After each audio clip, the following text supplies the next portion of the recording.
আসসালামু আলাইকুম। আজকে থেকে আগামী সোমবার পর্যন্ত মানে ১৬ তারিখ পর্যন্ত সকল সরকারি অফিস খোলা থাকবে। তারপরে ঈদের ছুটি হয়ে যাবে। এখানে সকল ধরনের উপবৃত্তি, বড় ঘোষণা, প্রাথমিক থেকে স্নাতক পর্যন্ত এবং মার্চ ২০২৬ এই বিষয়গুলো উল্লেখ করেছি। কারণ আপনারা জানেন যে সকল ধরনের উপবৃত্তির টাকা কিন্তু দিয়ে দেওয়া শুরু হবে। প্রতিবন্ধী ভাতার মধ্যে সংকলিত যে সকল ভাতাভোগীরা রয়েছেন তাদের সকল অ্যাকাউন্টের টাকা কিন্তু প্রায় আজকে দিয়ে দেওয়ার চেষ্টা সম্পূর্ণটা করবে সকল ধরনের অফিসগুলা। কারণ আপনারা জানেন যে দীর্ঘ ঈদের একটা ছুটি হতে যাচ্ছে এবং দীর্ঘ ৭ দিনের লম্বা ছুটি। সো এর মধ্যে আপনারা যারা ভাতাভোগীরা রয়েছেন, বিভিন্ন ধরনের ভাতাভোগীরা রয়েছেন যারা অনেক সময় বলে থাকেন যে টাকা কেন আসতেছে না, কবে নাগাদ টাকা দিবে।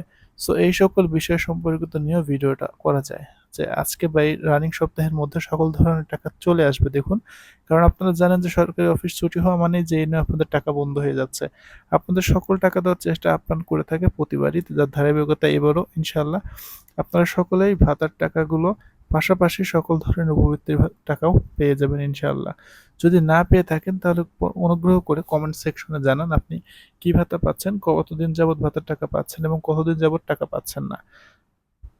আপনার পার্শ্ববর্তী অনেকেই এই কমেন্টটা দেখে হয়তোবা বলবে যে ভাই আমি টাকা পেয়েছি বা আমি টাকা পাইনি। সো তাদের জন্য হলো আপনাকে কমেন্ট করতে হবে আমার এই চ্যানেলে। আর যদি আপনি আমার চ্যানেলে নতুন হয়ে থাকেন তাহলে অবশ্যই তো আপনাকে সাবস্ক্রাইব করতেই হবে। কারণ সাবস্ক্রাইব না করলে আপনি কিভাবে এই সকল নিউজগুলো পাবেন?